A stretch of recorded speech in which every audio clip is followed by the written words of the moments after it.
কিন্তু সেই পেঁপে গাছের মাথায় ঘুমিয়েছিল এক ডাইনি। গাছ থেকে পেঁপে পড়ার আওয়াজে তার ঘুম ভেঙে যায়। কি ব্যাপার? কি একটা ধপাস করে আওয়াজ হলো যেন। তবে কি কেউ পেঁপে পারছে নাকি? দেখি তো একবার। বিকেল গড়িয়ে সন্ধে হব চাষিরা যে যার ঘরে ফিরছে। মাঝিরাও তাদের নৌকা নিয়ে বাড়ি ফিরে যাচ্ছে। এমন সময় জঙ্গলের পথ দিয়ে হেঁটে আসছে এক কাঠুরে দম্পতি, পলাশ আর মায়া। গিন্নি, আজও জঙ্গলে এক টুকরোও কাঠ পেলাম না। এখন আমাদের সংসার চলবে কি করে? আমিও তো সেটাই ভাবছি। ঘরে এক দানাও চাল নেই। ভেবেছিলাম কাল বাজারে কাঠ বিক্রি করে চাল কিনে আনলে দুমুঠো ফুটিয়ে খাবো। এখন কি হবে?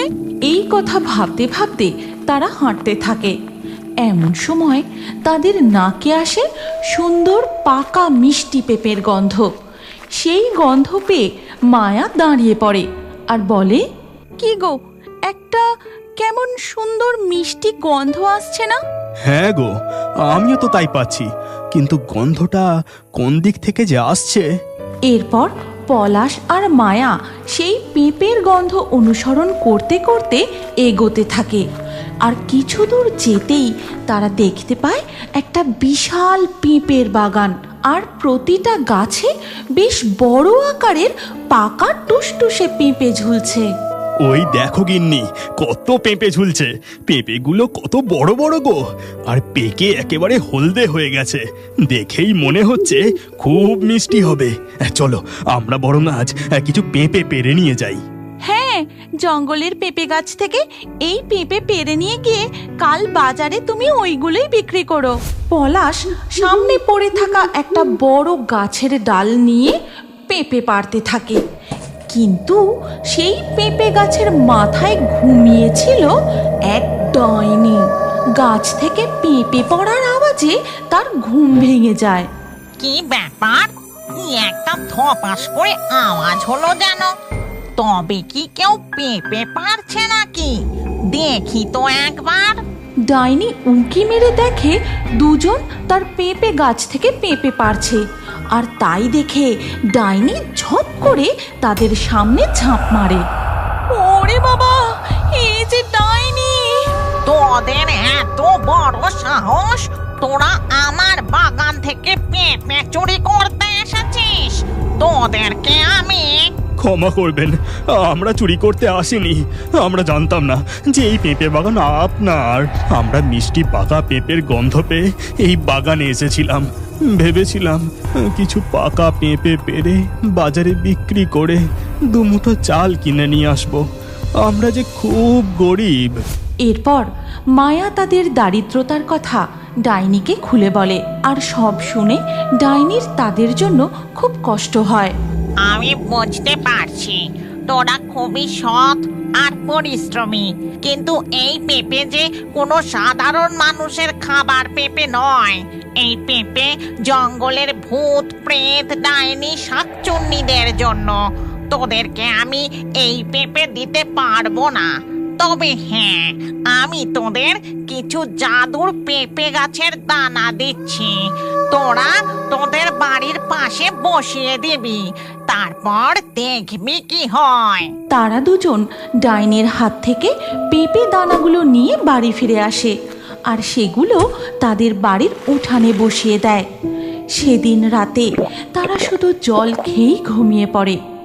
এরপর ধীরে ধীরে সকাল হয়ে যায়। আর সকালবেলা ঘুম থেকে উঠেই মায়া বাইরে বেরিয়ে এসে দেখে, কই গো, শুনছো? তাড়াতাড়ি বাইরে বেরিয়ে একবার দেখবে এসো।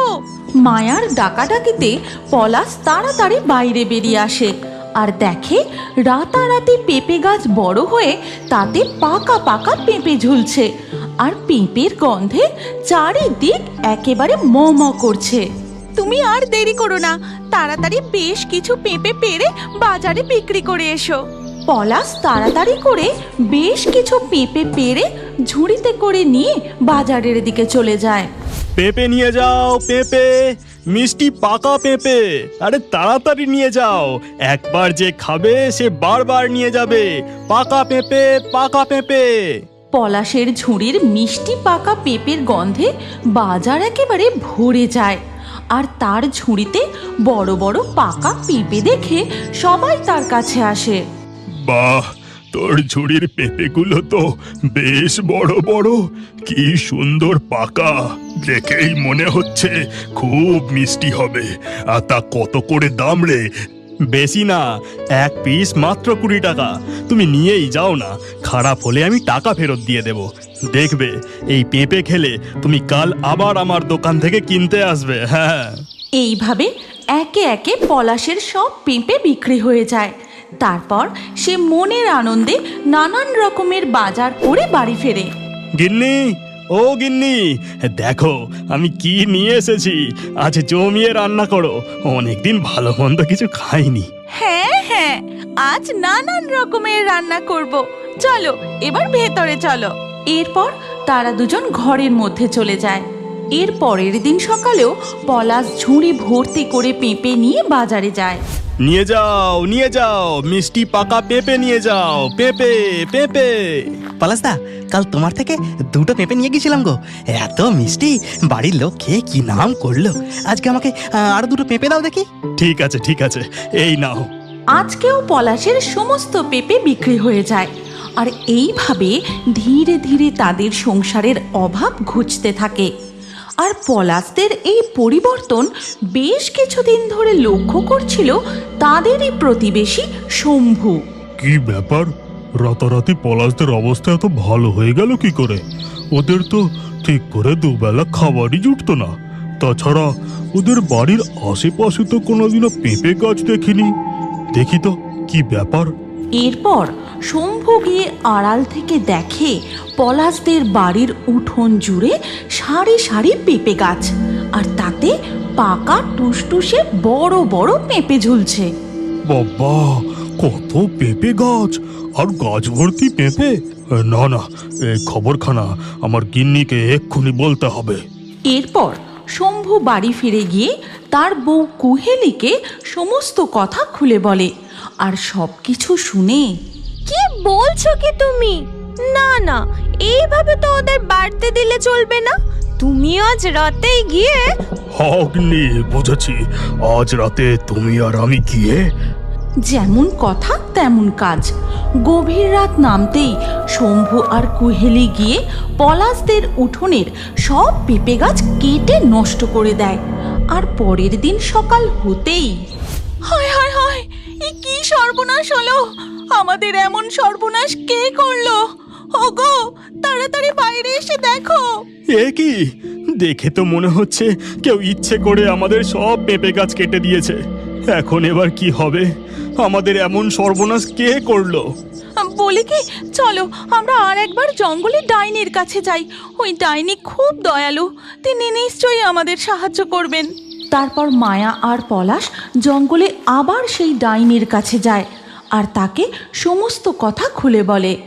বুঝতে পেরেছি, কেউ নিশ্চয়ই হিংসে করে এই কাজ করেছে। ঠিক আছে, তোরা কোনো চিন্তা করিস না, এই পেঁপে দানাগুলো নিয়ে গিয়ে আবার বসিয়ে দে। আজ রাতে আমি নিজে গিয়ে তোদের পেঁপে গাছ পাহারা দেব। পলাশ আর মায়া সেই পেঁপে দানাগুলো নিয়ে আবার তাদের উঠানে বসিয়ে দিয়ে সেখান থেকে চলে যায়।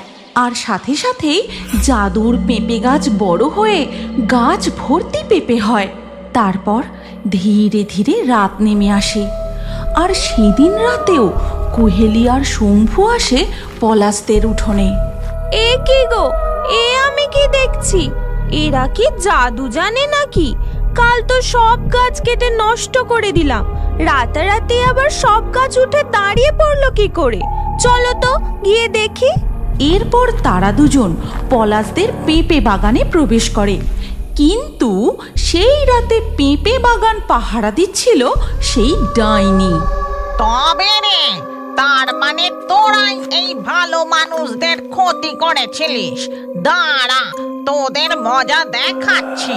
শম্ভু আর কুহেলি তাদের বাগানের পেঁপে পাড়তে গেলে ডাইনি তাদের দিকে পেঁপে ছুঁড়তে থাকে। এ কি গো, ঝড় নেই জল নেই, এরকম পেঁপে উড়ে আসছে কোথা থেকে?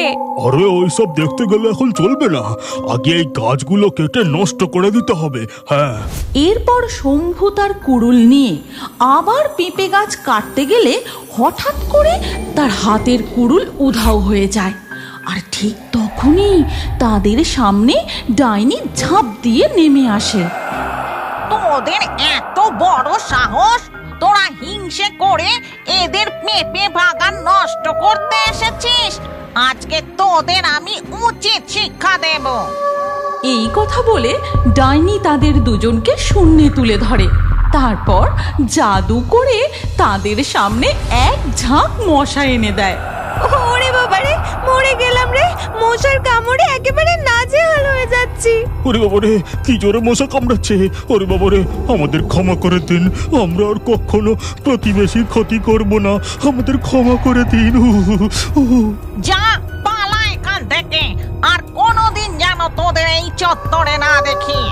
এই বলে ডাইনি তাদের নামিয়ে দেয়। তারপর তারা দুজন মশার কামড় খেতে খেতে সেখান থেকে পালিয়ে যায়।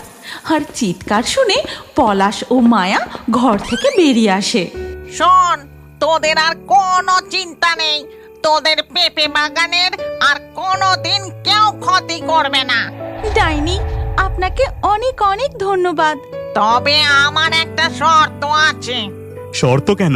আপনি আদেশ করুন। আমাদের জঙ্গলে পেঁপে কম পড়ছে, পাশের জঙ্গল থেকে অনেক পেঁপের ডিমান্ড আসছে। তাই আজ থেকে তোরা যা পেঁপে চাষ করবি তার কিছু বাজারে বিক্রি করবি আর কিছু জঙ্গলে বিক্রি করে আসবি, মনে থাকবে তো?